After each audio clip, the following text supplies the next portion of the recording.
go like historically, when would you say that you first conceived of the 5 steps?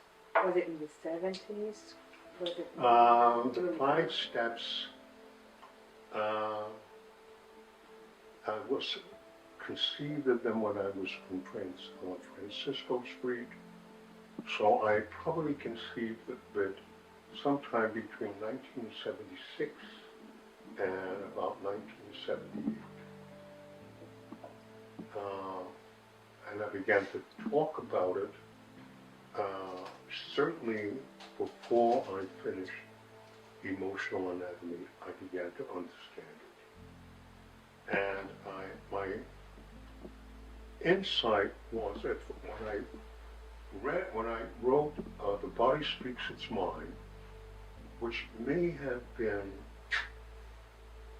1972, something like that.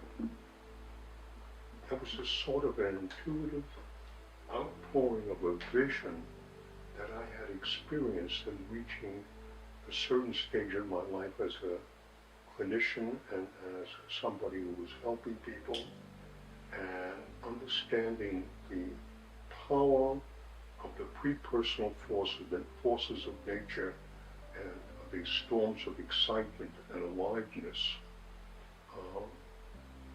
which is clearly laid out in the life of the body. The Body Speaks Its Mind. That was the first book. But from there I saw that people did not want to be out of control, and that trying to help people let go of things that led them to accept the forces of nature without some intervention of will. And that then began to change. The goal of aliveness was not the goal. The goal was to understand how to deal with arousal, and how arousal is the key to organizing form of expression, continue, and develop. So that I began to think about it, and I postulated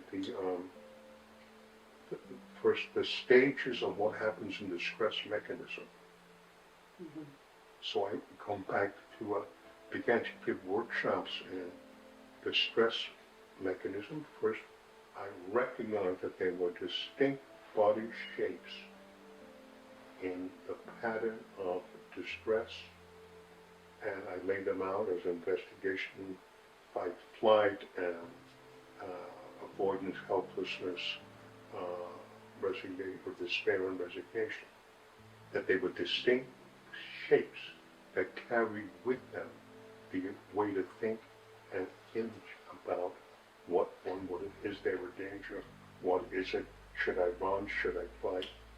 And when I saw those stages, how could I call them out in a person? And then I realized that there was the ability to mimic the inherited shapes as a way to differentiate. So that began to appear in emotional anatomy, where I then linked the pre-personal forces of nature and the self-governing forces of the person. Mm-hmm.